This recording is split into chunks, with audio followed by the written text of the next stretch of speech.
ಅಪಪ್ರಚಾರ. ಇನ್ಫ್ಲೂಯೆನ್ಸರ್ ವಿರುದ್ಧ ಹೈಕೋರ್ಟ್ ಮೆಟ್ಟಿಲೇರಿದ ಗಡ್ಕರಿ.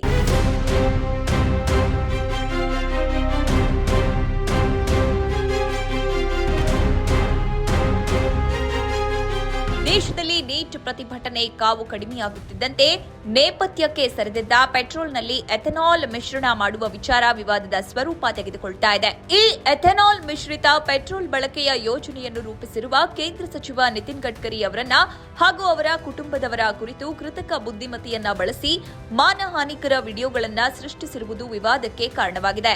ಈ ಕುರಿತು ಕೆಂಡಾಮಂಡಲವಾಗಿರುವ ನಿತಿನ್ ಗಡ್ಕರಿ ನೆಟ್ಟಿಗರ ವಿರುದ್ಧ ಬಾಂಬೆ ಹೈಕೋರ್ಟ್ ಮೆಟ್ಟಿಲೇರಲು ಸಜ್ಜಾಗಿದ್ದಾರೆ ಎಂದು ತಿಳಿದು ಬಂದಿದೆ.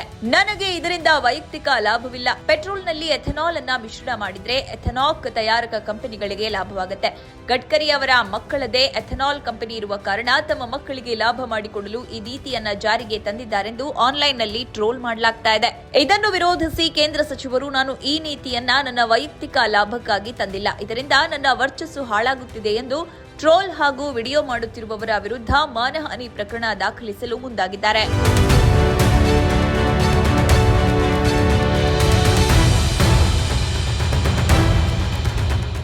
ಕೇಂದ್ರ ಸಚಿವರು ಪ್ರಕರಣವನ್ನ ದಾಖಲಿಸಲು ನ್ಯಾಯಾಲಯ ಕೂಡ ಒಪ್ಪಿಗೆ ಸೂಚಿಸಿದ್ದು, ಇನ್ನೇನು ಕೆಲವೇ ದಿನಗಳಲ್ಲಿ ಇದರ ವಿಚಾರಣೆ ಪ್ರಾರಂಭವಾಗಲಿದೆ ಎಂದು ಹೇಳಲಾಗ್ತಾ ಇದೆ. ಡೀಪ್ ಫೇಕ್ ವಿಡಿಯೋ ಮಾಡುತ್ತಿದ್ದಾರೆ. ಕೇವಲ ಸುಳ್ಳು ಮಾಹಿತಿಯನ್ನ ಸೃಷ್ಟಿಸಲು ಡೀಪ್ ಫೇಕ್ ತಂತ್ರಜ್ಞಾನವನ್ನ ಬಳಸಲಾಗ್ತಾ ಇದೆ. ಹೀಗೆ ಹರಡುತ್ತಿರುವ ವಿಡಿಯೋನಲ್ಲಿ ನನ್ನ ಹಾಗೂ ನನ್ನ ಮಕ್ಕಳ ಭಾವಚಿತ್ರವನ್ನ ಬಳಸಲಾಗುತ್ತಿದೆ ಎಂದು ಗಡ್ಕರಿ ಆರೋಪಿಸಿದ್ದಾರೆ. E20 ನೀತಿ ಮೂಲಕ ನಾನು ನನ್ನ ಕುಟುಂಬದವರಿಗೆ ಲಾಭ ಮಾಡಿಕೊಡಲು ಜಾರಿಗೆ ತಂದಿದ್ದೇನೆಂದು ಮಾಡುತ್ತಿರುವ ವೈಯಕ್ತಿಕ ದಾಳಿಯನ್ನು ತಪ್ಪಿಸಬೇಕೆಂದು ಗಡ್ಕರಿ ನ್ಯಾಯಾಲಯಕ್ಕೆ ಸಲ್ಲಿಸಿರುವ ಅರ್ಜಿಯಲ್ಲಿ ನಮೂದಿಸಿದ್ದಾರೆ.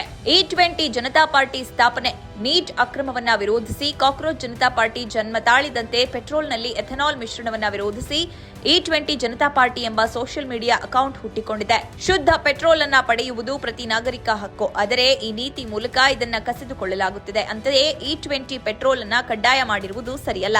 ಹೀಗಾಗಿ ಈ ನೀತಿಯನ್ನ ಹಿಂಪಡೆಯಬೇಕೆಂಬುದು ಈ ಪಾರ್ಟಿಯ ಆಗ್ರಹವಾಗಿದೆ.